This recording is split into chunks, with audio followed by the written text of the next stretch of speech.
오늘은 지금 하나님의 초점은 나에게 있다라는 제목으로 함께 은혜를 나누기를 원합니다. 하나님은 우리 가운데 하나님의 부흥을 부어 주시기를 간절히 원하시고 계십니다.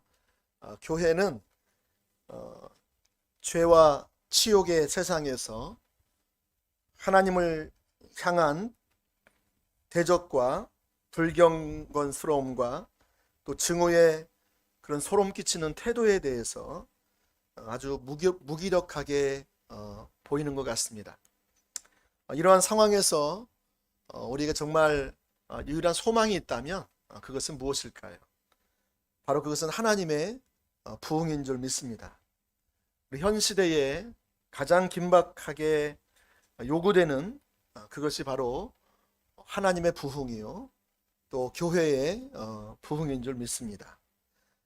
구약과 신약을 통틀어서 하나님께서 하나님 백성들에게 부흥을 부어주실 것에 대해서 약속하고 계십니다. 또한 우리가 살고 있는 또 이 시대의 하나님의 사람들을 통해서 하나님의 부흥이 이미 가까이 왔음을 여러 경로를 통해서 말씀해 주고 있는 것이 사실입니다. 여러분, 하나님의 부흥이 무엇입니까? 여러분 많이 들었죠? 하나님의 부흥은 교회가 사도행전으로 돌아가는 것입니다. 하나님의 부흥이 뭐라고요? 교회가 사도행전으로 돌아가는. 다시 말씀드리면 오순절이 재현되는 것을 말합니다. 오순절의 역사, 그것이 우리 교회 가운데 재현되는 것을 원하는 거예요. 여러분, 그래서 성경이 성령께서 교회 이외에 다시 부어지는 것만이 우리 시대가 살 길인 줄 믿으시기를 바랍니다. 할렐루야. 하나님의 성령께서 오순절 다락방에서 임하셨던 것처럼 오늘 저와 여러분이 섬기는 교회 가운데, 또 이 시대의 하나님의 교회들 가운데 이처럼 하나님의 능력으로 임하시는 그것만이 우리 교회가 살 길이고 또 이 나라가 살 길이고 또 열방의 살 길인 줄 믿으시기를 바랍니다. 그래서 우리 교회도 하나님의 부흥이 오는 길을 예비하는 믿음의 공동체가 되기를 원하여서 경주하고 있고요, 또 각 성도의 삶이 부흥을 예비하는 정결한 신부의 삶을 살기를 간절히 원하며 주의 오실 길을 준비하는 줄 믿습니다. 아멘. 이처럼 하나님은 하나님의 부흥을 하나님의 교회 가운데 부어주시길 원하시지만 문제는 하나님이 부흥이 오는데 장애물이 있다는 것입니다. 그러니까 다시 말씀드리면 우리 삶 가운데, 우리 교회 가운데 하나님이 오시는 그 길을 막는 부흥의 장애 요소가 있다면 부흥을 아무리 보내주고 싶으시지만 부흥을 보내줄 수 없다는 거예요. 이 하나님의 부흥을 가로막는 장애물 중에 하나가 뭐냐? 대표적인 것 중에 하나가 율법주의 신앙입니다. 율법주의 신앙. 여러분, 율법주의는 무엇입니까? 율법주의는 무엇이죠? 율법주의는 자기가 행한 의로운 행위를 가지고 하나님 앞에 나아가 의롭게 서려고 하는 것입니다. 자기의 옳은 종교적인 행실을 의지해서 하나님 앞에 나아가서 하나님이 주시는 은혜와 은사들과 모든 은혜들을 내가 받아내려고 하는 그러한 가치관을 말합니다. 우리 생각을 말하는 거예요. 여러분, 이 가치관이 하나님의 부흥을 가로막습니다.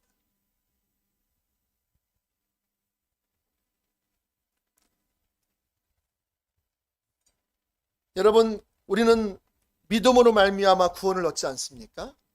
율법주의는 뭐냐?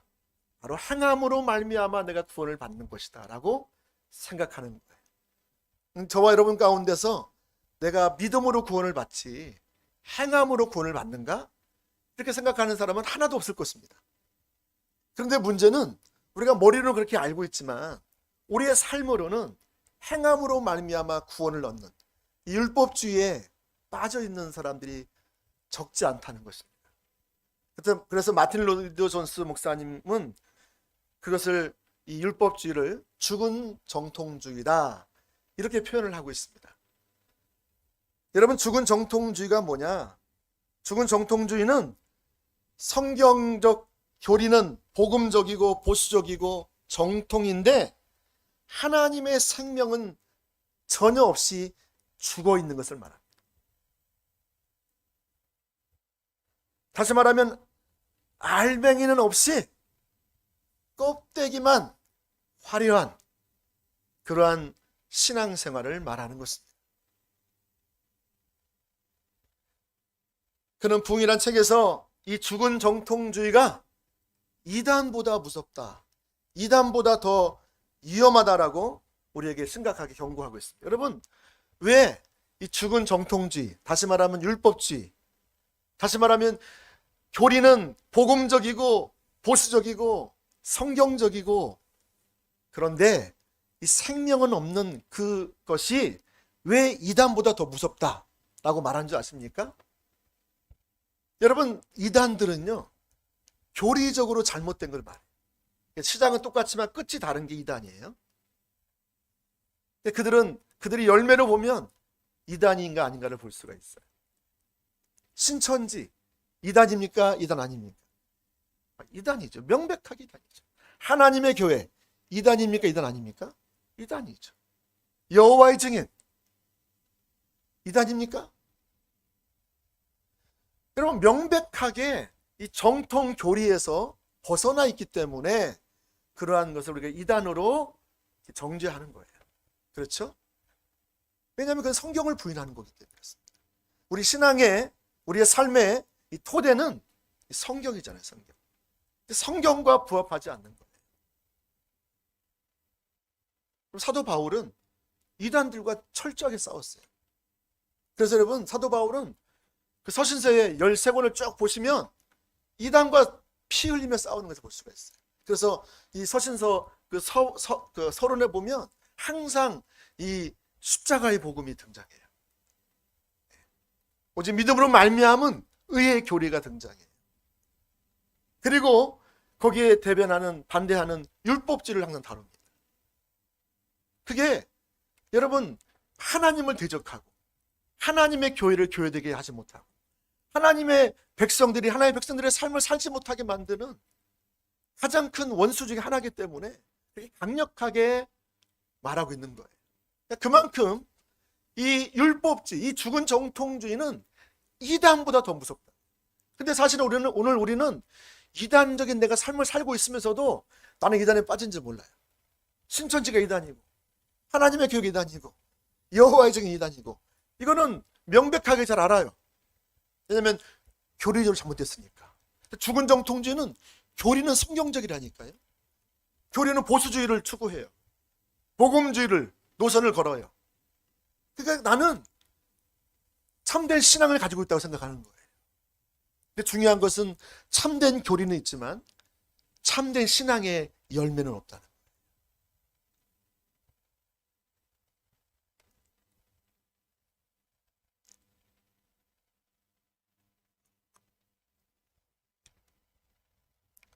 죽은 정통주의의 또 하나의 그 중에 하나를 보면 그들은 인격체신 하나님을 믿습니다.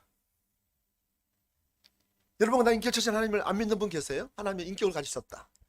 지와 정의와 감정과 의지가 있으신 분이시다. 그분은 우리와 교제하시는 분이시다. 그분은 살아계시는 분이시다. 이거를 안 믿는 사람은 거의 없잖아요. 근데 문제는 그 하나님과 실제로 교제하는 사람은 거의 없다는 거예요. 그분이 인격체이신 것을 우리가 알고 연구하고 정리하는 것은 잘해요. 아, 그래, 주님 인격체야. 그러면 교제해야 돼. 이걸 너무너무 잘 알아요. 근데 실제 삶에 가면 그 사람의 그 삶의 뚜껑을 열어보면 하나님의 교제함이 없는 거예요. 신앙생활을 누구 뜻대로 하는 거예요? 자기 뜻대로 하는 거예요. 자기가 결정하는 거예요. 자기가 주도권을 쥐는 거예요. 여러분, 이것이 이단보다 더 심각하다고요.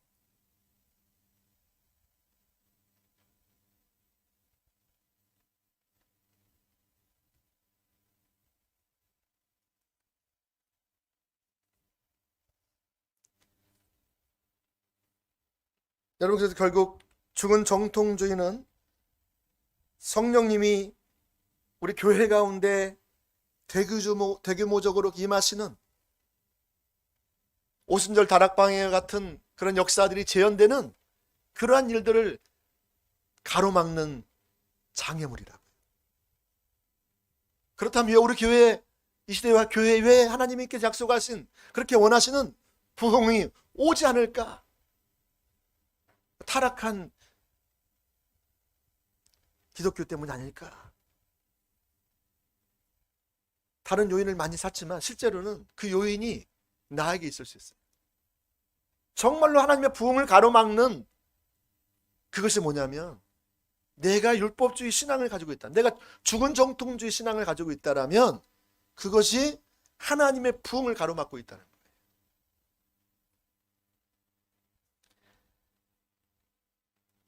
죽은 정통주의에 빠지면 최소한 세 가지 이상이 나타나. 첫 번째가 뭐가 나타나냐면 성령님을 소멸하게 됩니다. 내가 죽은 정통주의, 율법주의에 빠지면 성령님을 소멸하게 되어 있다는 거예요. 어떠한 성령의 역사도 내 삶 가운데서 일어나지 않습니다. 무슨 말이냐? 우리가 개인과 나라와 교회를 위해서 기도할지는 몰라도 하나님의 성령께서 우리 가운데 임하기를 간절한 마음으로 기도하지 않는, 그것을 말하는 것입니다. 성령님이 내적으로 충만케 하시는 역사는 환영하지만 우리 가운데 외적으로 능력으로 임하시는 성령의 역사는 원하지 않는 거예요. 그럼 이것이 바로 성령님을 소멸하는 것입니다. 성경에는 두 종류의 성령 충만이 있습니다. 이것을 잘 여러분이 정리를 해야 됩니다. 우리가 이론적으로 잘 알아야 돼요. 제가 죽은 정통주의 얘기하니까, 율법주의 얘기하니까, 야, 그러면 이론이 정말 아는 것이 잘못되는구나. 그게 아니에요. 이론은 바른 이론을 갖고 있어야 돼요. 교리는 정통을 추구해야 돼요. 그렇죠? 예, 그 바른 정통, 바른 그 교리, 성경적인 교리를 정립하는 것은 내가 해야 할 일이에요. 그래야 여러분, 우리가 그 내용물을 담을 수가 있어요. 우리가 이 컵이 있지만 이 컵이요, 깨져 있으면 이 내용물이 내가 아무리 많이 담아도요, 다 쏟아져 버릴 거예요. 그렇죠? 그런 것처럼 이 컵은 우리가 하나님을 아는, 하나님의 지식을 아는 그 정보와도 같아요. 이 지식을 잘 정리를 해야 돼요. 그래야 그 지식이 말하는 하나님, 일격적이고 살아계신 그분을 교제하고 그분과 동행하고 그분을 쫓아갈 수 있겠죠. 그렇죠? 네, 그래야 컵 안에 물을 담을 수 있는 것처럼 우리가 올바른 교리를 정리하는 것은 매우 중요하다라는 것입니다. 자, 그래서 성경에는 두 종류의 성령 충만이 있습니다. 이걸 잘 알아야 돼요. 특별히 사도행전에 보시면 이 두 종류의 성령 충만이 등장해요. 그리고 어떤 신학자들은, 어떤 또 목회자는 그래요. 아, 그거는 사도행전에만 나오지 않느냐, 어떻게 그 특별한 것을 일반화시키냐, 이거 얘기하는 거예요. 그러니까 사도행전에만 나오는 두 종류의 성령 충만을 어떻게 다른 신약성경 27권에는 나와 있는데 거기에는 별로 나오지 않느냐, 이렇게 얘기하고 있죠. 여러분, 그러나 참 감사하게도 이 사도행전뿐만이 아니라 갈라디아서도 보면 정확하게 두 종류의 성령 충만이 나오는 것을 볼 수가 있습니다. 오늘은 이제 시간이 없어서 그걸 다 얘기할 수는 없겠지만 여러분 나중에 시간 되시면 읽어보세요. 거기 보시면 갈라디아서 3장 1절부터 5절까지 말씀을 보시면 그 갈라디아 교회가 율법주의에 빠졌어요. 다시 말하면 죽은 정통주의에 빠졌다고요. 그들은 믿음으로 말미암아 의롭다는 진리를 알고는, 머리는 알고 있었지만 실제 삶으로는 행함으로 말미암아 의롭다는 진리를 의지해서 살아가는 사람이었던 것을 볼 수가 있어요. 그들은 예수 그리스도의 십자가를 의지하는 것을 당연히 했어요. 당연히 우리 십자가를 통해서 구원을 받지, 그 의를 통해서 구원받지. 근데 그들이 또 의지한 게 뭐였어요? 할례였어요. 예수 그리스도의 십자가의 공로도 믿고 의지하여 나가는 참 좋은데 거기다 플러스 뭐가 필요하다고요? 할례가 필요하다는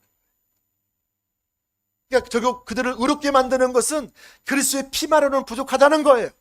뭐가 있어야 된다는 거예요? 할례도 받아야 그들이 정통 그리스도인이 될 수 있고 아브라함의 후손이 될 수 있고 하나님의 자녀가 된다는 거예요. 여러분, 그리스도 외에 다른 것을 추구하는, 다른 것을 의지하는 것, 그게 뭐라고요? 그게 율법주의라고요. 그게 죽은 정통주의. 그게 행함으로 말미암은 의를 의지하는 거예요. 이것을 강력하게 말하고 있는 거예요. 그래서 여러분 거기에 보시면 그렇게 3장 1절부터 5절까지 보시면 이렇게 십자가에 못 박히신 예수 그리스도가 너희 눈앞에 밝히 보이거늘 너희가 어떻게 해서 처음에는 성령으로 시작했다 왜 육체로 마치려 하느냐? 왜 너희가 처음에는 십자가의 복음으로 시작했다가 왜 다시 너희가 율법주의로 빠졌느냐 이렇게 얘기하는 거예요. 왜 죽은 종 동조리 내가 다시 가느냐 이거예요. 그래서 3장 2절에 보면 이렇게 나와 있어요.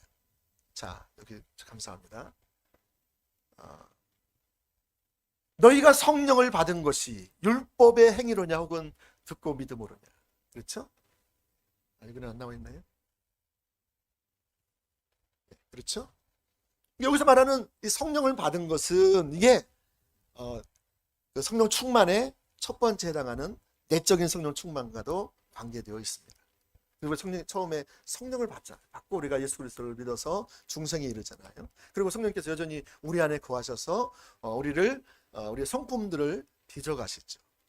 자, 그 다음에 또 하나의 성령 충만이 5절에 나와 있어요. 그래서 또 보겠습니다. 자, 5절에 보시면 자, 뭐라고 되겠습니까? 자, 너희에게 무엇을 주시고? 성령을 주시고. 여기서 말하는 성령을 주시고 이 표현은 이제 아까 2절에서 말하는 성령과는 다른 성령. 그러니까 다시 말하면 다른 성령이 아니라 똑같은 성령님이시지만 위에는 내적인 성령 충만을 말한다면 5절에서는 외적인 성령 충만. 예, 벌써 조시는 분이 계시네. 지금 중요한 거 얘기하는데 저는 안 됩니다. 여러분이 이걸 잘 알고 계셔야 돼요. 두 가지를 잘 구분을 못하면 우리가 부흥을 위해서 기도하지 않는다니까요. 성령을 소멸한다고요. 그 죄가 얼마나 큰지 아시죠? 이거 조심하면 안 됩니다. 네. 자, 그래서 여기서 말하는 성령을 주시고라고 말하는 것은 외적인 성령 충만을 말하는 거예요. 자, 그럼 먼저 첫 번째 아까 2절에 말씀드린 것처럼 내적인 성령 충만이 뭐냐? 이 종류의 성령 충만은 바로 초대교회 당시에 하나님의 귀한 사람들은 성령에 충만했어요. 그래서 성경에 보면 성령에 충만했다고 많이 표현되어 있잖아요.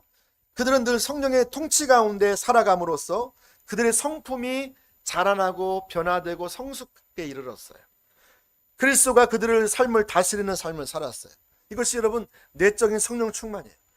내적인 성령 충만은 성도가 성령의 온전한 통치와 지배 아래에 있는 상태로서 우리 신앙인들이 그리스도 안에서 성숙한 성품이나 자질을 소유하고 있는 것을 반영하고 있습니다. 그래서 모든 성도들은 성령님께 민감하여 성령님과 동행하는 삶을 살고 그뿐만이 아니라 성령님의 인도하심에 민감하여 순종하는 삶을 살아야 돼요. 그래서 여러분 내적인 성령 충만, 첫 번째 종류의 성령 충만은 뭐냐? 에베소서 5장 18절 말씀 잘 아시죠? 그게 대표적으로 그 말씀입니다. 자, 그게 뭐라고 되어 있습니까? 술 취하지 말라 이는 방탕한 것이니 뭐해라? 오직 성령으로 충만함을 받아라. 이게 첫 번째 종류의 성령 충만, 다시 말하면 내적인 성령 충만을 말하는 것입니다. 여러분 이것은 바로 우리가 내적인 성령 충만으로 지속적으로 성령 충만을 매일매일 받아야 되는 걸 말씀하고 있어요. 자, 그래서 갈라디아서 5장 22절 23절 말씀해 보시면 성령이 충만하게 되면, 내적으로 충만하게 되면 어떤 일이 일어난다? 9가지 열매가 나타난다. 이것은 여러분 단수로 되어 있어요. 복수가 아니에요. 9가지면 복수잖아요. 근데 여기서는 헬라어 문법에 보면 단수로 되어 있어요. 다시 말하면 이것이 성령의 열매라는 거예요. 주체자가 성령이라는 거죠. 자, 그 열매가 뭐예요? 한번 읽어볼까요? 시작. 오직 성령의 열매는 사랑과 희락과 화평과 오래 참음과 자비와 양선과 충성과 온유와 절제니 이 같은 것을 금지할 법이 없느니라. 술에 취하는 것, 이것은 사람이 술의 영향력 아래 들어가는 것을 말해요. 술의 지배를 받아요. 마찬가지로 성령에 충만한다는 것은 성령의 영향력을 받는 거예요. 성령의 지배를 받는 것을 말합니다. 다시 말하면 여러분이 교회를 떠나서 직장에 가거나 어디 이제 휴가철이니까 휴가를 가거나 또 가족끼리 어디 어디 휴식하러 가거나 했을 때에도 우리가 뭐 하는 거예요? 성령의 영향을 받는, 성령의 지배를 받는. 그래서 여러분 환경을 봐도 하나님의 숨소리를 느껴. 지난번에 저희 목사님들 수련회 갔었는데 신안에 가셨어요. 신안에. 거기 갔는데 거기에 그 박물관이 있더라고요. 가본 분 아시죠? 퍼플섬도 있습니다. 예쁩니다. 보라색. 우리 최봉란 집사님 보라색을 입고 오셨어요. 보라색을 입고 가시면 입장료가 공짜입니다. 옷을 입고 가시거나 배낭을 메시거나 그러면 공짜인데 거기 신안에 가보니까 박물관에 가보니까 그 조개 있죠. 조개가요. 저는 제가 본 조개는 한 종류가 한 10개나 되나 가봤는데요. 수천 가지가 막 쫙 있는 거예요. 이 손톱만한 조개부터 해가지고요. 막 이렇게 큰 조개도 있어요. 와, 제가 그걸 보면서 와, 대단하다. 저는 대단하다 그랬어요. 막 입에 쫙 벌려요. 근데 같이 갔던 목사님 한 분은요, 저랑 다른 표현을 하더라고요. 뭐라고 표현하냐면, 야, 하나님이 기가 막히시구나. 저는 그런 표현 안 했거든요. 우와, 대단하다 그랬는데, 이분은 하나님의 관점이 딱 보이나 봐요. 그래가지고, 와, 하나님의 그 창조의 역사는 대단하다. 그러니까, 성령의 영향을 받는 거예요. 근데 저는 잘 안 받았던 것 같아. 근데 그거 제가 뜨끔했죠. 야, 역시 다르구나. 여러분, 우리가 성령에 충만하면 성령의 영향을 받고요. 성령의 지배를 받고, 성령에 민감하게 되는. 물론 교회 안에서는 기도할 때는 민감하잖아요. 나가서 아무도 없을 때, 나 혼자 있었을 때 정말 내가 성령님의 그 숨소리를 듣느냐, 성령의 바람소리를 듣느냐, 이게 중요한 거죠. 그래서 성령 충만한 은혜는 이처럼 9가지 열매가 있고요. 성령 충만함으로 말미암아 성령의 온전한 통치 안에 들어감으로 성령께서 우리를 다스리시고 통치하신다는 것입니다. 그러면 이처럼 성령의 열매들이 맺게 된다는 것입니다. 할렐루야. 그리고 여러분 이렇게 성령 충만하게 되면 에베소서 5장 19절부터 21절까지 말씀 보시면 시와 찬미와 신령한 노래들로 서로 화답하게 된다. 그래요. 성령 충만하면 시와 찬미로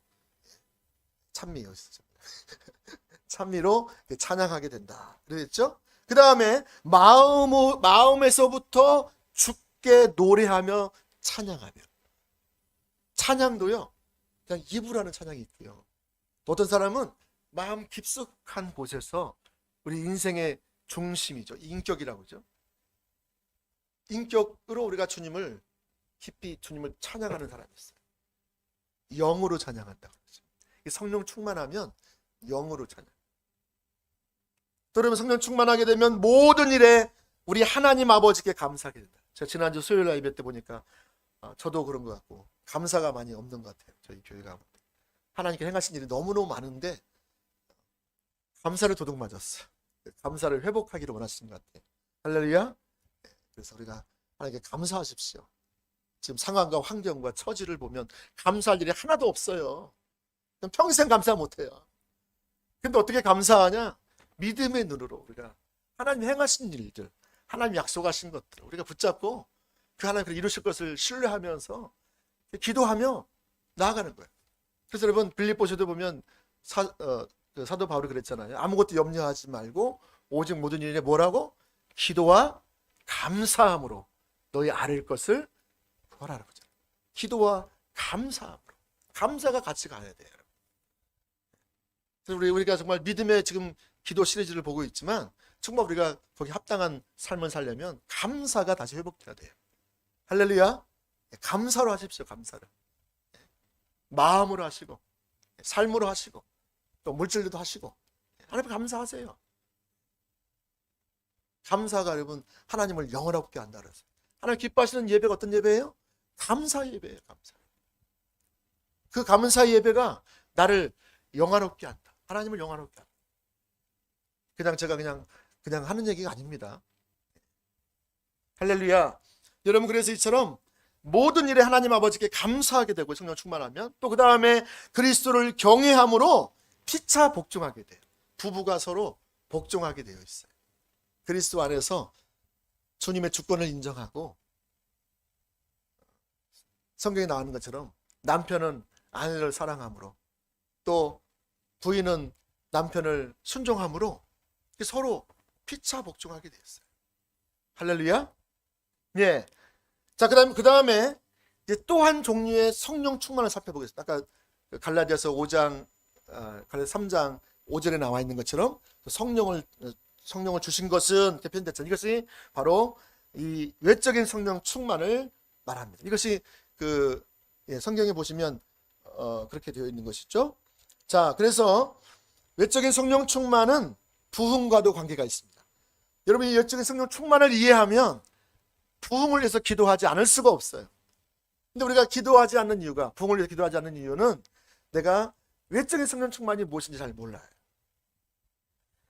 그래서 마틴 로이드 존스 목사님은 이 부흥을 성령 침례라 이렇게 표현하고 있어요. 성령 침례, 성령 세례. 여러분 이것이 얼마나 중요한 개념이냐 하면 그 책을 한 권 쓸 정도였어요. 제가 옛날 책을 가지고 있는데 빨간색 표지로 되어 있어요.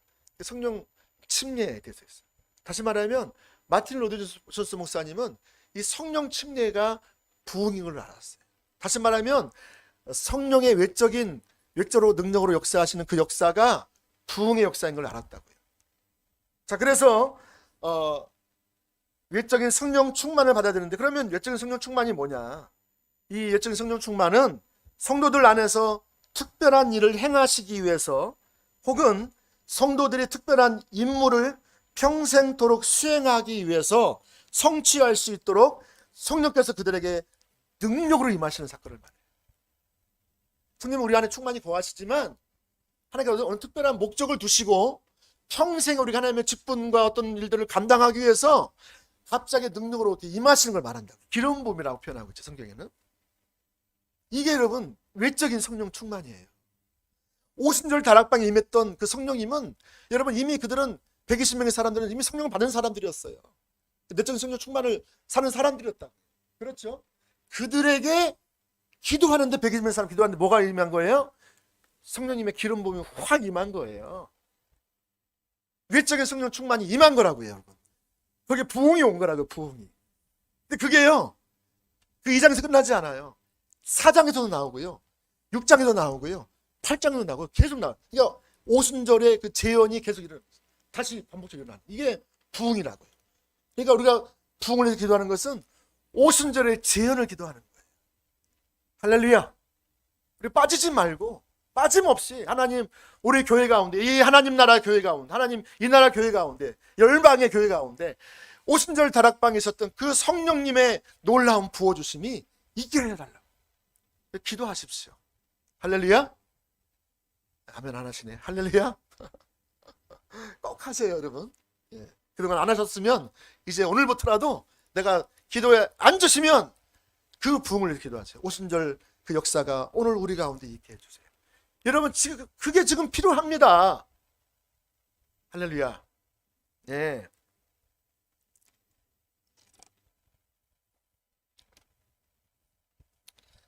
이러한 내적인 순령 충만은 사도행전 4장에 보시면 사도 베드로가 그 엄청난 종교적인 그리고 정치적인 세력 앞에서, 다시 말하면 예수님을 십자가에서 못 박히기 전에서 위에서 그들에게 그 공회가 선포했던 그 공회 앞에서 베드로가 쓰는 거예요. 베드로를 감옥에 가두죠. 그들에게 권세가 있었어요. 근데 여러분 베드로는요 그들을 전혀 두려워하지 않는 거예요. 오히려 그는 담대하게 그들을 향해서 말해요.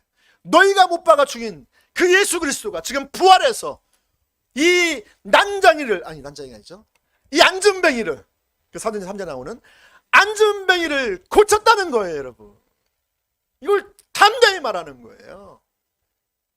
베드로가요 겁쟁이였잖아요. 계집종 앞에서 막 그냥 예수님을 부인하고요, 막 저주하고요, 막 그런 사람 아닙니까? 근데 그가 그 사도행전 2장에서 간절히 기도할 때 이 능력으로 임하신 성령님이 임하니까 그 불에 막 그 속에 각 사람 감자 막 불에 혀가 확 들어가니까 그 사람이 변하는 거예요. 평생에 가서 복음을 전할 수 있는 그 능력이 그 가운데 임한 거예요, 여러분. 그래서 사장에 가보면요, 베드로가요, 얼마나 담대니. 저 무식한 베드로가 아니야? 저 계집종 앞에서 저 벌벌 떨던 저 촌놈 아니야? 근데 그가요, 다른 이로서는 구원을 얻을 수 없다라고. 오직 예수님만이 구원을 줄 수 있다라고. 내가 너희 말 듣는 것 없이 하나님의 말씀 듣는 것보다 내가 더 어떤 게 맞는지 너희가 판단하라고. 완전히 돌변했어요, 여러분. 그 사건을 두고 어떤 조석학자는 이렇게 말하고 있습니다. 이 특별한 영감의 부어주심이 단순한 어부를 그리스도를 위한 확신 있고 두려움 없는 대변인으로 변화시켰다라고 말하고 있어요. 이게 여러분 능력으로 임하신 성령님의 역사예요. 부흥이 와야 돼요, 여러분. 할렐루야. 그래서 여러분, 마틴 루터 존스 목사님은 교회가 성령이 통치하시고 다스리는 성령 충만, 즉 내적 성령 충만만 강조하고 성령이 능력으로 임하시는 성령 충만, 외적 충만을 소홀히 하면 그것은 성령을 소멸하는 일이라고 말하고 있다는 거예요. 여러분, 죽은 정통주의에 빠지면은요, 더 이상 부흥을 기도하지 않습니다.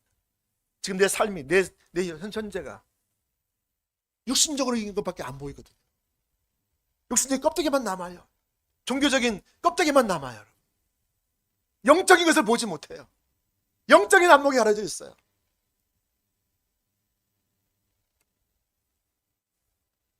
여러분, 우리는 당연히 성령이 통치하시고 다스리는 내적 성령 충만을 구하고 추구해야 합니다.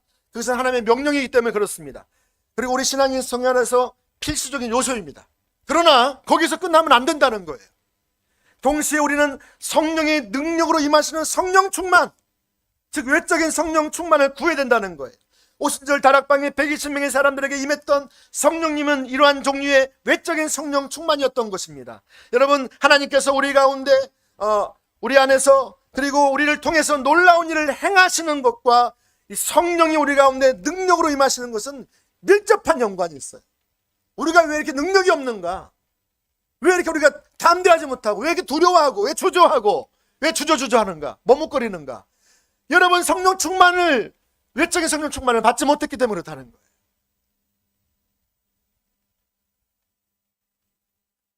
우리에게는 이 두 종류의 성령 충만이 모두 필요합니다. 그리고 성령을 소멸하는 것은 부흥을 가로막는 것으로서 심각한 죄라는 겁니다. 그런 의미에서 우리는 죽은 정통주의는 성령을 소멸하는 신앙으로서 하나님의 부흥을 가로막는 것입니다. 자, 두 번째, 우리가 죽은 정통주의에 빠지면 나타나는 또 하나의 특징이 있습니다. 그것이 무엇이냐면 보편적인 메시지를 좋아합니다. 일반적인 메시지를 좋아합니다. 무슨 말이냐? 보편적인 메시지란 특별한 메시지를 좋아하지 않아요. 그들은 보편적으로 약간 고무시켜 주는 것을 원해요. 내 삶에 약간 이렇게 도움을 주는, 내 신앙에 내가 지금 잘 가고 있는데 이 신앙 앞에 좀 더 도움 주고 감동 주고 은혜 주고 나를 위로하고 나를 성공시켜 주고 나를 이렇게 좀 이렇게 지지해 주는 그런 메시지를 원해요. 우리는. 자기들에게 도움되는 것을 원합니다. 이게 보편적인 이 메시지는 보편적인 생각들에만 관심을 갖습니다. 그러니까 이런 사람들에게 이 죽은 정통주의에 빠지면 자기에게 지금 신앙생활이란 뭐냐면 자기에게 유익이 주는 거예요. 자기가 어떤 선한 관점을 제공하는 거예요. 아, 그래, 예수 믿으면 좋지. 아, 십자가 보면 좋지 않아? 그렇게 해야지. 그래서 어떤 분은 그래요. 예수 안 믿는 사람들도 교회를 보내려고 그래, 자녀들을. 왜요? 교회 가면 나쁜 길로 안 가거든. 아, 교회가 좋잖아. 여러분, 그거는 종교입니다. 죽은 정통주의예요, 여러분. 보편적인 메시지를 좋아합니다. 여러분, 보편적인 메시지는 우리 현실과 상황에 대해서 하나님의 관점으로 말씀하시는 메시지가 아닙니다. 그리고 그저 우리의 영적인 현실과는 전혀 상관없는 축복의 말씀, 형통의 말씀, 위로의 말씀, 잘 되어간다는 말씀, 평화의 말씀, 긍정적인 말씀을 말하는 것입니다. 여러분, 말씀은요, 우리의 중심을 드러나게 되었어요. 할렐루야. 성령님께서요, 우리가 올바른 말씀이 증거되면 성령님이 반드시 역사하면 하나님은요, 성령님 우리가 뭐 하세요? 비추세요. 우리의 죄와 허물과 연약함과 우리 나쁜 동기들, 숨은 동기들까지 다 들춰내십니다. 우리의 신앙을 탐사해요. 잘못된 신앙들을 들춰내시고 그렇게 합니다. 그런데 여러분, 이런 것들을 싫어해요. 죽은 정통주의에 빠지잖아요. 그거 내가 아는 거 아니야, 이렇게 나와요. 이제 배우고자 하는 마음이 없습니다. 이 보편적인 메시지를 듣는 사람은 자기가 중심에 탐심이 있기 때문에 이 신앙생활도 자기 탐심을 이루기 위해서 신앙생활을 하는 거죠. 그러니까 좀 뭔가 좀 다른 거 자꾸 원해요. 아니, 들은 거 말고, 그거 누가 몰라, 다 알잖아. 전에도 얘기했죠. 또 얘기하시네. 우리는 자꾸 뭔가 새로운 걸 더 원해요. 여러분, 중요한 것은 새로운 것이 우리에게 도움되는 게 아니고요. 중요한 것은 내가 지금 과거에 들은 거라도 그 말씀이 내 삶 가운데 실제가 되느냐 안 되느냐가 중요한 거죠. 그 실제가 되느냐가 중요한데 거기에는 관심도 없어. 그냥 늘 새로운 정보, 새로운 주제, 새로운 어떤 말씀이 없나? 거기에 자꾸, 왜냐하면 내가 기존에 다 알고 있다는 거예요.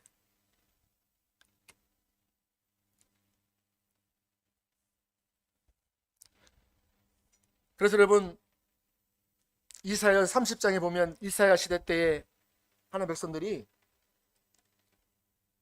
보편적인 메시지를 좋아했어요. 그래서 이사야서 30장 9절에서 11절까지 말씀을 잠깐 살펴보겠습니다. 이사야서 30장 9절에서 11절.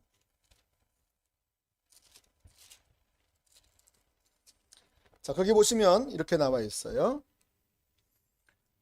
대저인은 패역한 백성이요 거짓말하는 자식들이요 여호와의 법을 듣기 싫어하는 자식들이라. 그들이 선견자들에게 이르기를 선견하지 말라. 하나님의 일들을 말하지 말라는 거죠. 선지자들에게 이르기를 우리에게 바른 것을 보이지 말라. 우리에게 부드러운 말을 하라. 이 부드러운 말이 보편적인 메시지죠. 거짓된 것을 보이라. 너희는 바른 길을 버리며 첩경에서 돌이키라. 이스라엘의 거룩하신 이를 우리 앞에서 떠나시게 하라. 여러분, 하나님의 길을 보이지 말라는 거예요. 하나님 중심적인 메시지를 전하지 말라는 거예요. 부담스럽다는 거예요. 하나님만 사랑하라고 좀 그만 좀 하라는 거예요. 어떻게 이렇게 사랑할 수 있냐 이거예요.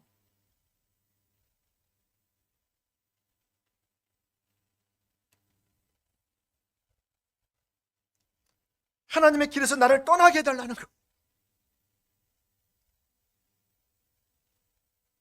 여러분, 에스겔서에 보면 타락한 목자의 특징이 나오는데 그들은 양의 그 영혼을 삼켜요. 뭘 삼키냐? 보편적인 메시지를 통해서 그들이 하나님의 길에 서서, 그들이 하나님 중심적 메시지를 통해서 하나님 앞에 올바로 서서 하나님을 추구하고 하나님과 만나고 하나님의 생명이 넘치는 삶을 살아서 그들이 회복되고 부흥을 맞이하는 삶으로 가야 되는데 그 길을 얘기해 주지 않는 거예요. 내 양떼들을 흩으며라고 표현되어 있거든요. 그래서 흩는다는 것은 목회를 잘 못하니까 흩는 거, 그걸 우리 보통 얘기하잖아요. 근데 사실 그 말씀은요, 그 말씀이 아니에요.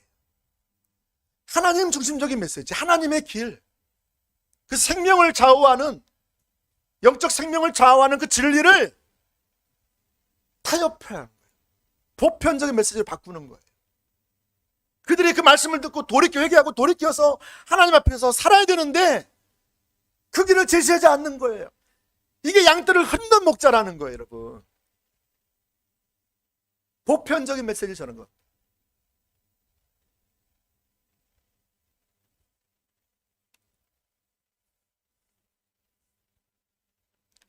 사람 두려워하지. 보편적인 메시지는 중심에 탐심이 있기 때문에요. 사람을 두려워해요. 하나님보다.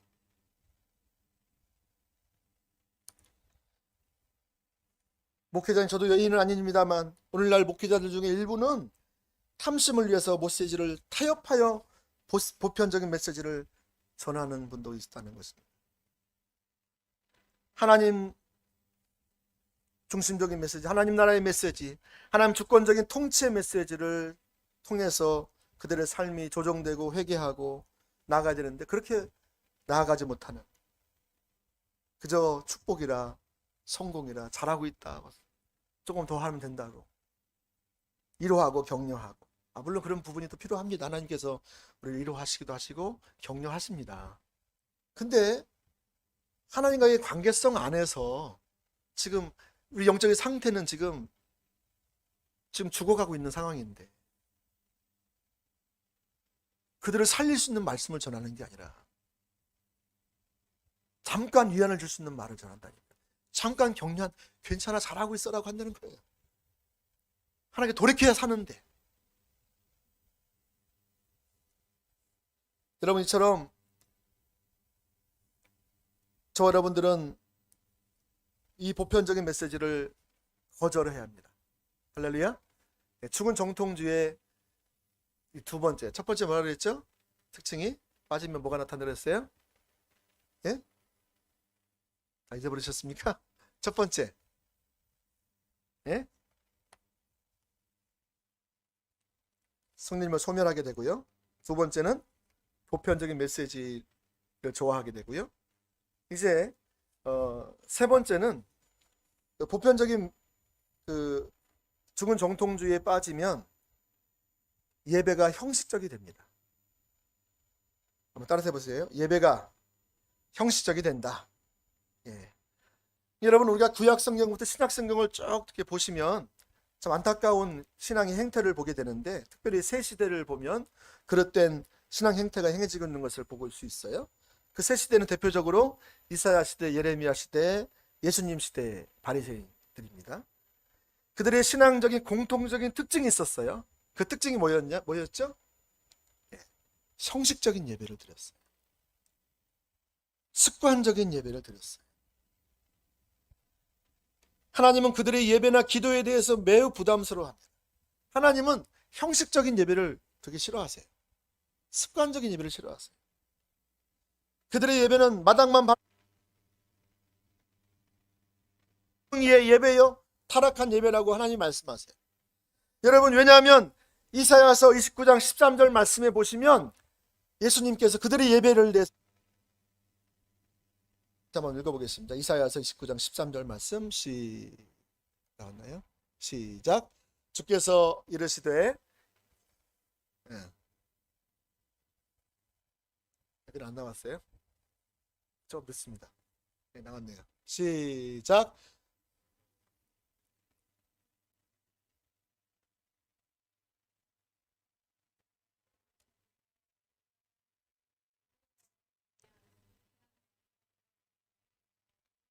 네, 입은 주께 가까이 하고 입술은 주님을 공경해요. 항상 입을 열면 주님 얘기해요. 성경을 얘기하고요. 주님의 뜻을 얘기하고요. 주님의 나라를 얘기해요. 근데 정작 그들의 마음, 다시 말하면 그들의 삶은 전혀 다른 데가 있어요.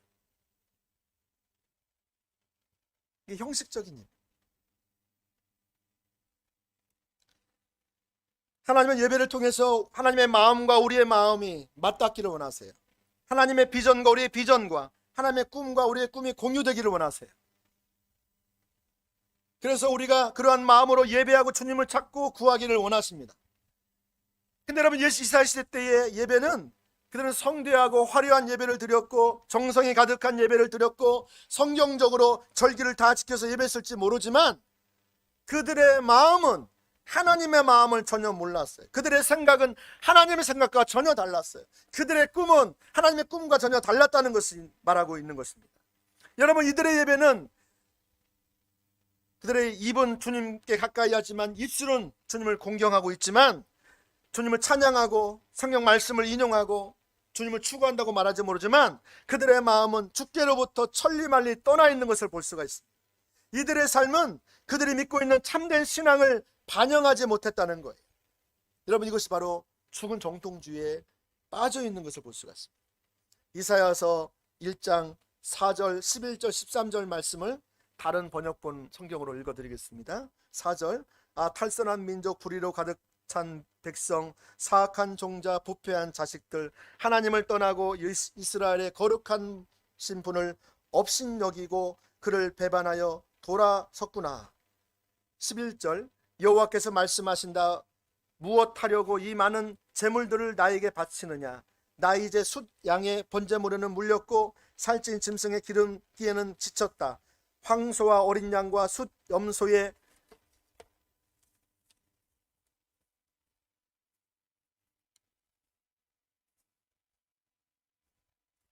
피는 보기도 싫다.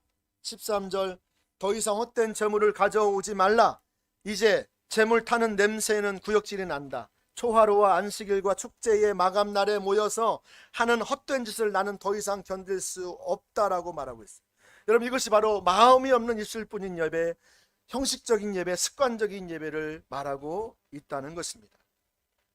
그래서 여러분, 이 형식적인 예배, 습관적인 예배, 마지못해 하는 예배, 의무적으로 드리는 예배, 그것으로 우리는 만족하고 있지 않느냐고 하나님은 우리에게 물으시는 것이죠. 사랑하는 성도 여러분, 성경이 말하는 예배의 본질은 무엇일까요? 예배의 본질은 하나님의 부흥을 예비하는 예배로 어떻게 우리의 삶이 전환될 수 있을까요? 우리가 부흥을 위해서 기도할 뿐만이 아니라 예배를 통해서 살아계신 하나님과의 만남을 추구해야 할 줄로 믿습니다. 예배의 핵심은 인격체시고 살아계신 하나님과의 만남이죠. 예배는 하나님을 알고 더욱 사랑하는 하나님과의 친밀한 교제를 위한 수단입니다. 그러니까 예배 의식 자체를 잘 드리는 것에 목적이 있어서는 안 돼요. 예배를 통해서 하나님을 만나기를 추구했다. 예배 의식을 통해서, 할렐루야. 찬양과 경배를 통해서 하나님을 만나기를 추구하시고요. 설교를 들으면서도 하나님을 만나기를 추구하셔야 되고, 기도 사역 받으면서도 내가 하나님을 만나기를 내가 중심에서부터 원하는 마음으로, 사모하는 마음으로 나아가야 된다는 거예요. 할렐루야. 여러분, 그렇지 않으면 예배가 습관적이 되는 거예요. 제가요, 지금 군대 제대한 지가 꽤 됐거든요. 제가 20살에 현역으로 입대를 했는데, 그때에 제가 경기도 가평 현리 맹호부대 혹시 들어보셨습니까? 맹호부대에 제가 갔는데요. 그래서 그건 수기사였고요. 그리고 장갑부대입니다. 장갑부대. 그래서 이제 만약에 전쟁이 터지면 수도를 방위하는 그 임무를 띄었어요. 근데 그 제가 이제 이등병, 일병 때, 이제 쫄병 때라고, 쫄병 때 가서 이제 하면, 제가 일주일에 어느 날이 제일 기다렸을까요? 일주일 중에서 주일이. 왜 기다려졌을까요? 주일날 밖을 나갈 수 있어요. 외출을 할 수 있어요. 어떻게? 종교 행사를 해요. 그래서 주일 아침 되면 밖에서 이제 땡땡땡땡 종을 치는 거예요. 종교 행사 나갈 사람 모여! 그러면 이제 막 그냥 막 모자도 막 쫙 빨고 이쁘게 갖고 이제 옷도 막 새 옷 갈아입고 막 군화도 막 광을 내가지고 외출하니까 그냥 나가면요 막 세상이 막 와, 군대만 보고 있다가 세상 나가면 와, 너무 좋은 거예요. 그러니까 교회까지 가기 위해서는 시내를 거쳐가야 되니까 좌우로 살피면서 막 군가를 부르지만 사실 마음은 딴 데 가 있는 거죠. 그리고 이제 거기 들어가면 설교를 해요. 군목님이 설교를 해요. 예배 시간에. 그러면 설교 들어요, 안 들어요? 이제 피로가 싹 풀려가지고요. 그냥 다 졸아. 다 조는 거예요. 너무 졸리는 거예요. 안 자려고 해도 졸 수밖에 없어. 다 자. 그리고 이제 끝나면 어떻게 해요? 자, 아멘 하면 눈을 탁 떠. 이제 귀신같이 또 알아. 어떻게 끝나는 건 잘 알아. 끝나면 또 뭐예요? 간식을 또 줘요. 맛있는 뭐 초코파이나 뭐 간식을 막 주면 그걸 또 맛있게 먹어요. 그리고 이제 돌아오거든요. 여러분, 이들이요, 그 마음 가운데 주님을 만난다는 그런 생각을 가지고 주 앞에 나옵니까? 주님을 만나고 주님의 마음을 알고 주님의 생각을 하고 주의 비전을 알아서 내 삶을 조정하고 내가 주님 앞에 내 삶을 드리고, 그런 마음을 가지고 오냐고요. 그들의 마음은요, 주님에게는 일에 관심도 없어요. 뭐에만 관심 있어요? 종교 행사. 옷 딱 입고 시내 통과해서 착 눈여기도 하고, 또 교회 가면 또 잠을 또 실컷 잘 수 있어요. 상급자들 얘기 눈치 받아야 돼. 참 자다가 또 맛있는 것도 먹고. 그들에게 그게 일주일에 가장 큰 안식이 거기에 있어요. 기쁨이 거기 있어요. 물론 이제 신앙이 좋은 애들은 그렇지 않지만 대부분 그렇다니까요. 근데 오늘날 신앙생활을 그렇게 하시는 분이 있다고. 주님 앞에 교회에 나오지만 주님을 만날 기대조차 하나도 하지 않는 거예요. 생동감이 없어요. 아무런 기대감도 없어요. 그래서 아무것도 얻지 못해요. 아무 일도 일어나지 않아요. 하나님의 집에 가서 하나님을 기다리고 하나님을 만나고 애통하고 상하고, 안 보이면 또 상해하잖아요. 주님 못 만나면 어떻게 해요? 주님 어떻게? 애통한 마음을 가지고 가난한 마음을 가지고 주님을 찾고. 여러분, 이런 마음이 없는 거예요. 그냥 그 관례예요. 일주일만 되면 내가 이제 교회 간다는 거예요. 종교 행사를 가는 거예요. 초점이 하나님께 가 있지 않은 거지. 하나님 외에 다른 것에 다 가 있는 거예요. 그들에게 신앙생활이란 자기 만족을 위해서 하는 거예요. 자기 기쁨을 위해서 하는 거예요. 자기 어떤 이익이 있기 때문에, 그게 체험받기 때문에 그걸 위해서 교회 나가는 거예요. 하나님을 알고 하나님의 마음을 알고, 하나님 지금 어디서 일하고 계시고 어디로 날 초청하시고, 하나님의 비전이 뭐고, 그런 거에 대한 관심도. 아유, 목사님, 내가 그거 했으면 내가 목사님 될게요. 내가 선교사님 되죠. 내가 아니 교회 내가 일꾼 되죠. 내가 일꾼. 나는 평신도고, 나는 잘 안 보이고 안 들리고요. 몰라요. 하나님 행하신다는데, 부흥이 온다는데, 그게 뭐예요 도대체?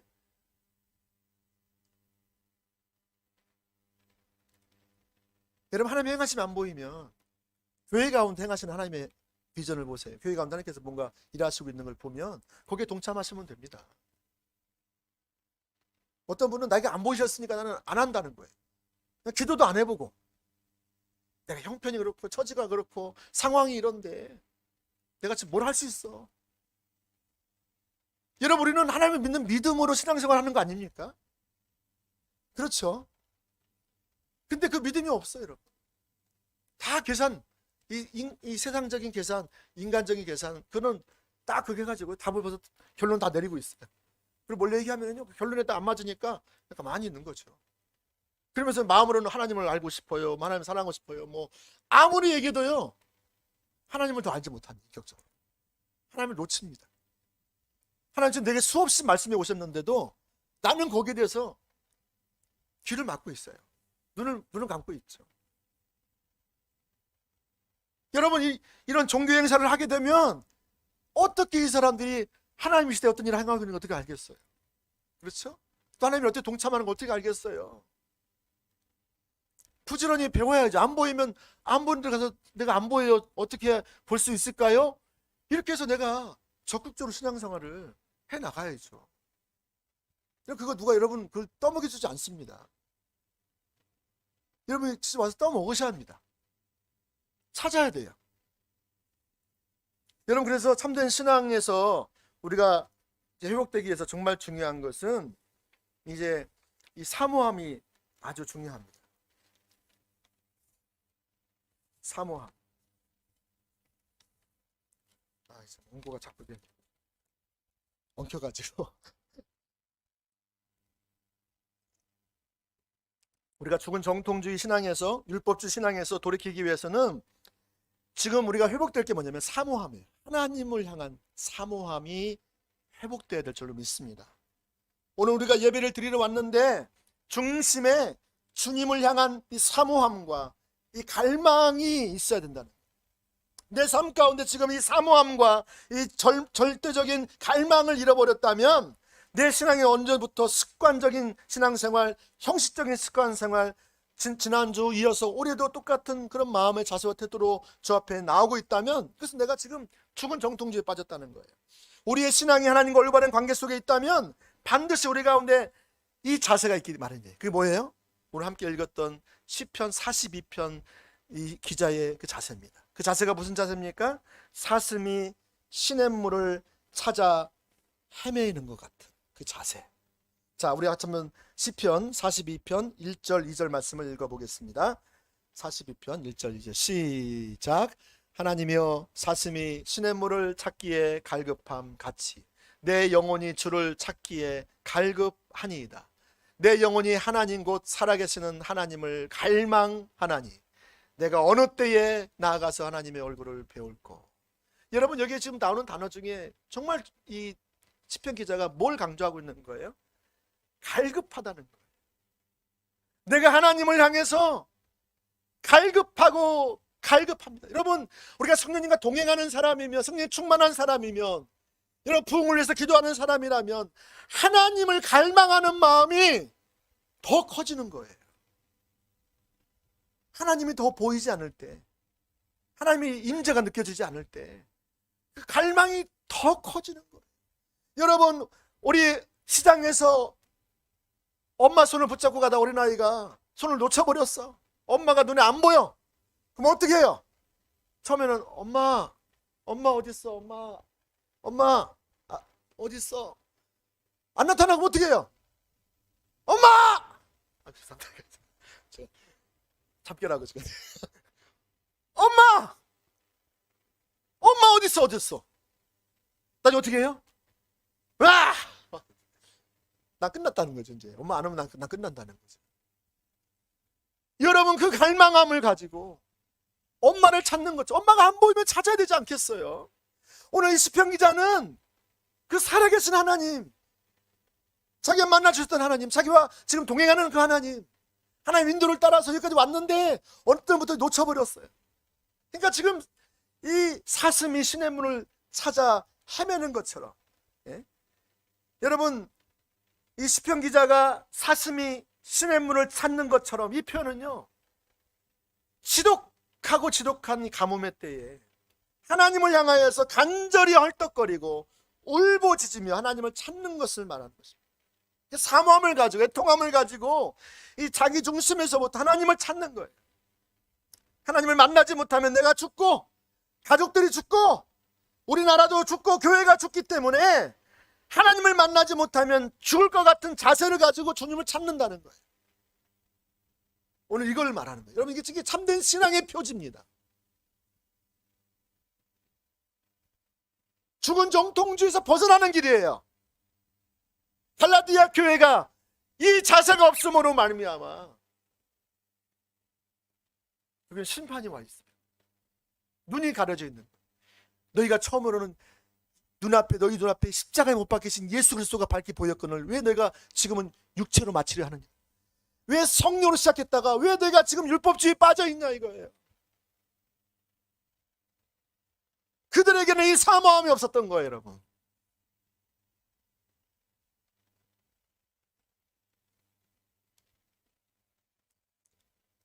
이 절 말씀에 보는 것처럼 내 영혼이 하나님 곧 살아계시는 하나님을 갈망하나니 내가 어느 때에 나아가서 하나님을 배울까? 하나님을 내가 언제 배울 수 있을까? 여러분, 이렇게 내가 하나님을 지금 배울 수 있을까? 라고 말한 것은 지금 하나님을 뵙고 있다는 거예요? 아니면 하나님을 뵙고 있지 못하다는 거예요? 뵙고 있지 못하다. 하나님의 임재를 놓쳤어요. 하나님의 인도하심을 놓쳤어요. 하나님은 그 어느 곳에도 찾아봐도 계시지 않는 것 같아요. 어떻게 하나님 살아계시면 이런 일이 내게 있을 수가 있을까?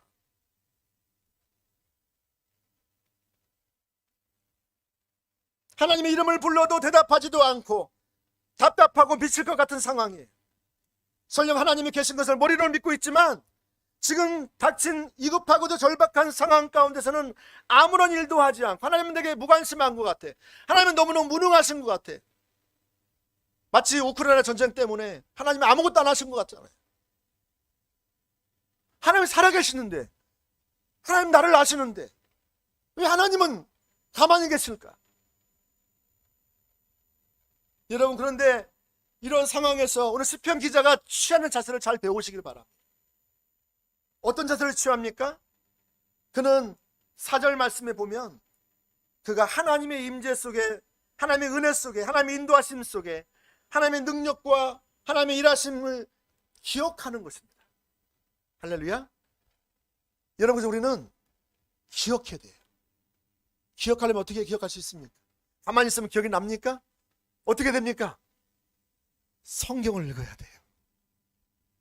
어떤 분은 이런 상황이 되면 성경을 안 읽어요. 최근에 어떤 지체는 자기가 하나님의 인도하심을 잃어버린 걸 알았대. 그래서 그는 성경을 다시 읽어야겠구나 이 생각해서 다시 성경을 읽기 시작했대. 이게 너무 중요해요. 왜냐하면 기억해야 되는데 내가 기억이 남아있냐고요. 다시 성경을 읽고 그 성경에서 말씀한 과거에 일하시는 하나님을 내가 다시 보는 거죠. 기억해내는 거죠. 이게 아주 중요합니다.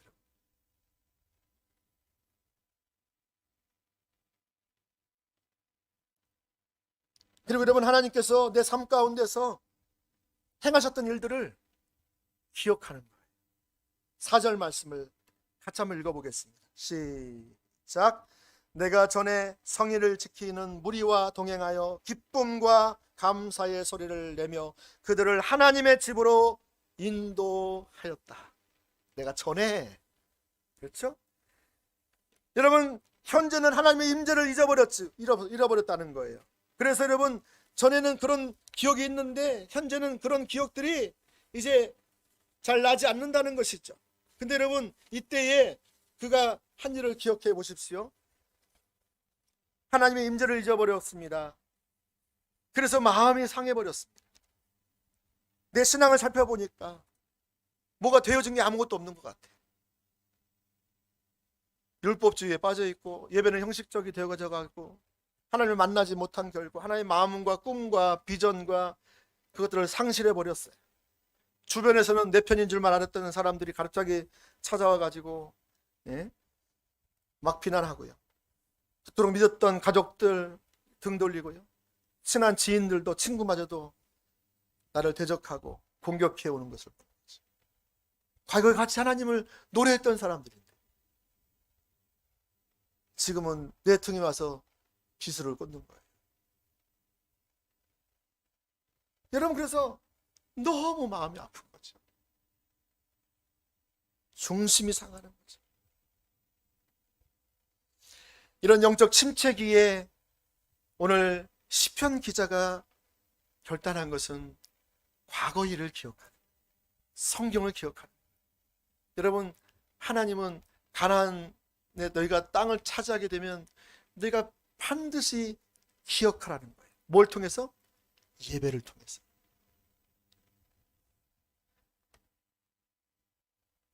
오늘 6절 말씀을 보겠습니다. 이처럼 과거를 기억하고 두 번째 하나님을 기억하면서 그가 또 해야 할 것이 뭐냐? 바로 이것을 말하고 있습니다. 6절 말씀 같이 한번 읽어보겠습니다. 시작. 내 하나님이여, 내 영혼이 속에서 낙심이 되므로 내가 유단 땅과 헤르몬과 미살산에서 주를 기억하나이다. 여러분, 하나님을 기억하며 지금 또 뭐 하는 거예요? 하나님께 기도하는 거예요. 낙심이 되므로. 내가 이 환경적으로, 상황적으로 내게 할 수 있는 것이 도대체 아무것도 할 수 없어서 내가 낙심이 되는데, 그런데 그 상황에서 내가 어떻게 했다고요? 기도했다. 내가 낙심이 되므로 주를 기억하고 이제 기도하러 간다는 거죠. 사랑하는 여러분, 내게 닥친 상황과 환경이 이해할 수 없다 할지라도 내게 허락하신 환경이 너무나 비참하고 감당하기 어려워서 아무것도 안 보이고 다 내려놓고 싶어도 하나님의 주권을, 그는 하나님을 기억하면서 그래, 과거에도 하나님이 그렇게 어려울 때에 그렇게 하나님이 주권적으로 일해 오셔서 그걸 넘어가게 하셨지. 기가 막힌 웅덩이에서 나를 그 수렁에서 건지셨지. 여러분, 그 하나님이 주권적인 그 안에 있었음을 내가 알고 지금 상황에서도 그 하나님이 주권적으로 나를 기억하시고 나와 함께 하시는 것을 아는 거예요. 그래서 여러분, 하나님의 주권을 기억하고 하나님의 사랑을 통해서 오는 것, 내게 오는 이 환경들이 그냥 온 게 아니고 하나님의 사랑의 손길을 통해서 온 것임을 알게 되는 거예요. 여기서 중요한 게 뭐냐면, 그렇게 되면은 하나님 주권을 인정하잖아요. 그러면 하나님 관점이 보이기 시작해요. 하나님 주권을 인정해야 돼요. 인정 안 하면 잘 안 보여요. 아, 이거 하나님의 손길을 통해서 내가 허락하신 거구나. 자, 여러분 7절 말씀을 같이 한번 읽어보겠습니다. 7절 말씀 시작.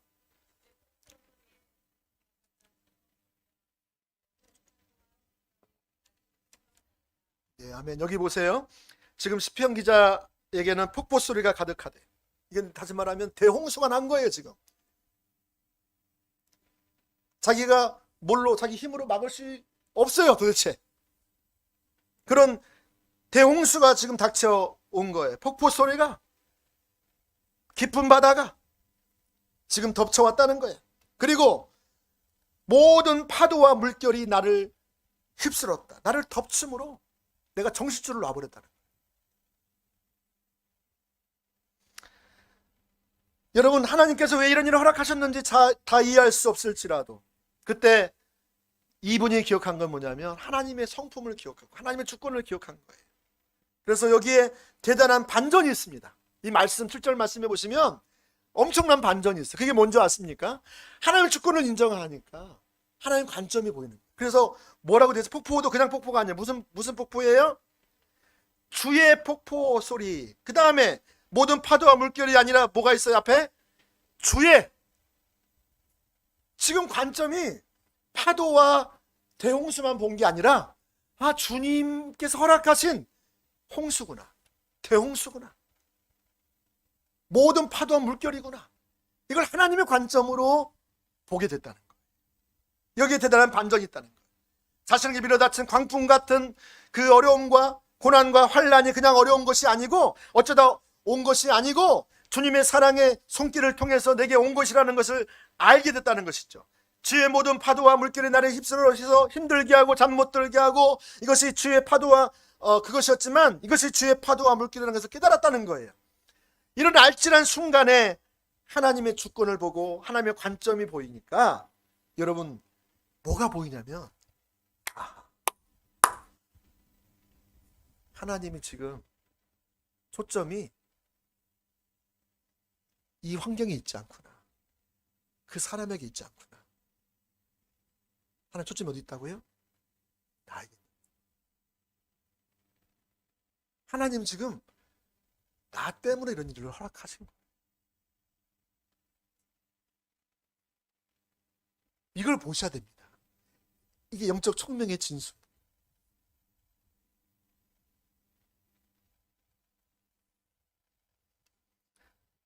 하나님은 지금 이런 환경이나 이런 문제나 이런 다른 사람과의 그런 관계성을 통해서 지금 관심이 어디 있다고요? 나에게 있다. 나를 다루시고 나를 빚으시고 나를 변화시키고 나를 새롭게 하시려고. 기존에 내게 해왔던 방식으로는 더 이상 안 된다는 거예요. 대홍수로 이러면 어떻게 막으실 거예요? 하나님은 지금 내게 초점 맞추시고 내가 지금 이런 문제와 환경 속에서 어떻게 반응하느냐를 보시는 거예요. 네가 믿음으로 반응하느냐, 아니면 믿음이 없이 반응하느냐.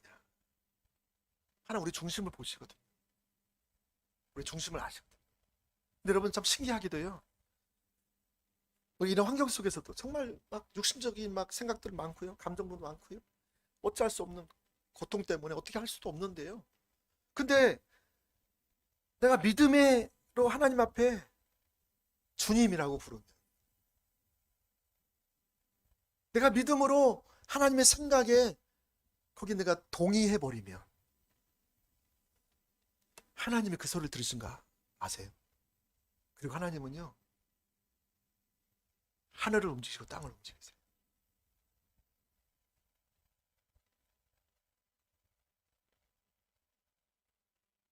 사랑하는 여러분, 애굽의 400년 동안 포로 생활을 하나님께서 허락하신 이유가 뭘까요? 이스라엘 백성들에게 하나님의 백성들을 다루시고 빚으시고 그들을 믿음의 사람으로, 하나님의 사람으로 빚으시기 위해서 그런 환경을 허락하셨어요. 그들의 하나님의 관심은 애굽의 그 최첨단 무기를 가지고 있는 애굽 사람들에게 있지 않았어요. 바로 왕에게 있지 않았어요. 왜 하나님이 가나안으로 안 들이시고, 왜 그 고통스러운 하나님 외에는 대안이 없는 그 광야로, 그들이 생각할 때 이 악한 길로, 왜 좋은 길이 많이 있는데, 빠른 길이 있는데 그를 놔두고 왜 자꾸 내가 볼 때 너무 악한 길로만, 막 내가 이해할 수 없는 길로만 하나님 인도해 가시는 것 같아. 왜 그럴까요? 하나님이요, 내 중심을 비추시기 위해, 내 중심을 드러내세요. 그런 환경을 통해서 여러분 중심이 드러나죠. 언제 드러나요? 여러분 평상시에는 잘 몰라요. 여러분 나도 나를 다 몰라요. 근데 어떤 그런 환경에 내가 들어가 버리면 그때 내 중심이 나와요. 그게 나예요. 야, 내가 믿음이 하나도 없구나. 내가 하나님을 전혀 믿지 않고 있구나.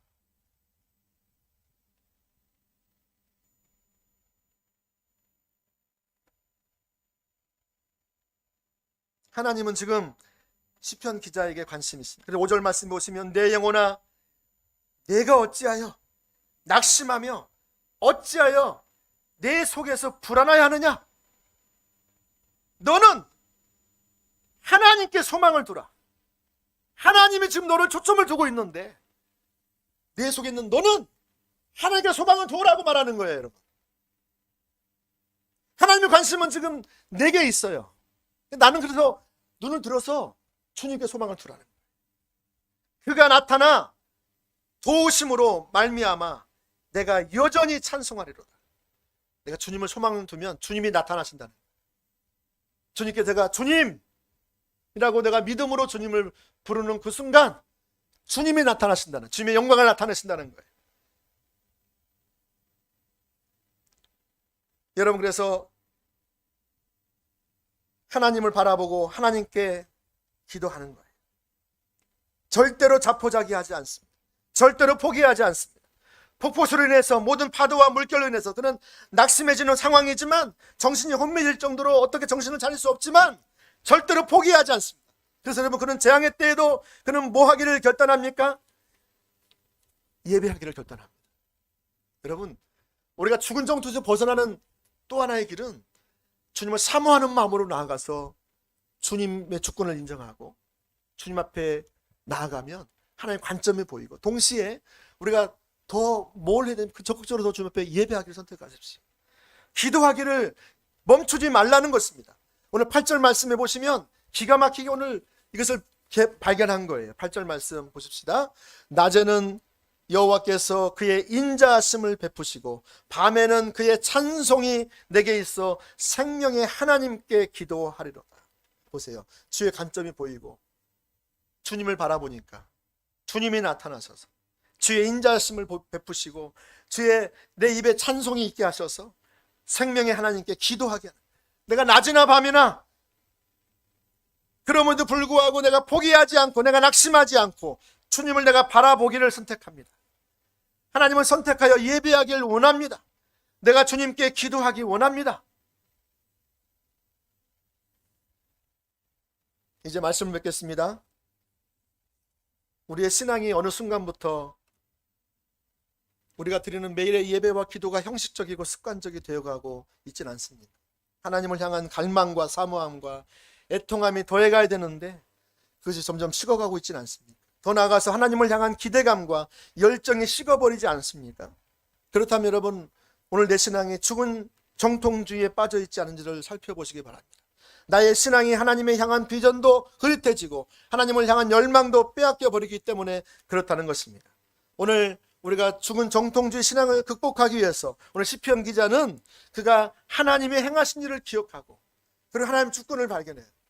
그리고 그 하나님 주권 앞에 하나님의 성품을 의지해서 그는 포기하지 않고 절대적으로 끝까지 그는 하나님을 바라보고 하나님의 성품을 기억하고 다시 예배하는 자리로, 기도하는 자리로, 부흥을 위해서 기도하는 자리로 그는 다시 그 길로 나아갔다는 것입니다. 여러분, 그렇게 되니까 놀라운 게, 이제 말씀 하나 하고 마치겠습니다. 오늘 마지막 11절 말씀하고 5절 말씀이 지금 거의 똑같습니다. 근데 달린 점이 하나 있습니다. 이거를 발견을 하면요, 이러한 발견입니다. 자, 5절 말씀과 우리 11절 말씀을 다시 한번 보겠습니다. 자, 5절 말씀을 보세요. 자, 뭐가 틀린가 보세요. 자, 5절. 내 영혼아, 내가 어찌하여 낙심하며 어찌하여 내 속에서 불안해하는가. 너는 하나님께 소망을 두라. 그가 나타나 도우심으로 말미암아 내가 여전히 찬송하리로다. 자, 11절. 내 영혼아, 내가 어찌하여 낙심하며 어찌하여 내 속에서 불안하여 하는가. 이거 똑같습니다. 그렇죠? 그 다음에 이제 틀린 점이 있어요. 너는 하나님께 소망을 두라까지 똑같아요.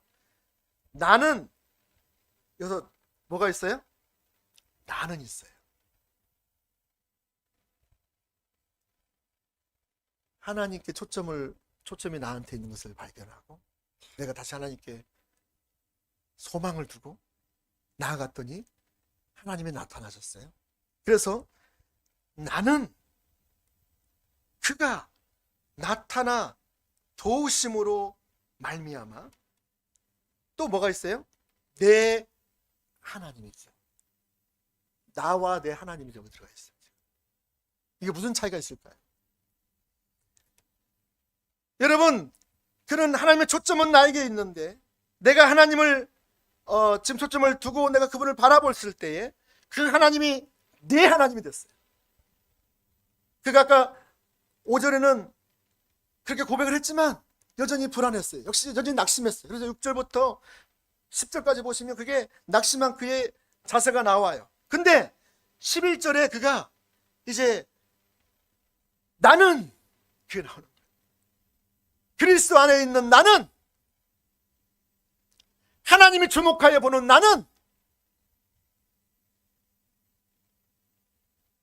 여러분, 내 하나님을 여전히 찬송하겠다라는 거예요. 오늘 이 아침에 저와 여러분들이 이 하나님을 기억하시고 하나님의 성품을 기억하시고 하나님의 관점이 보여지며 그래서 더 주님을 찾고 기도함으로 나아갈 때 하나님께서 이론적으로는 하나님을 알았던 그 하나님을 이제 분명한 확신을 가지고 하나님을 여전히 찬송함으로 나아갔던 것처럼 저와 여러분들이 그렇게 나아가 승리하는 삶을 살 수 있기를 예수님으로 축복합니다. 아멘. 찬양 드리겠습니다.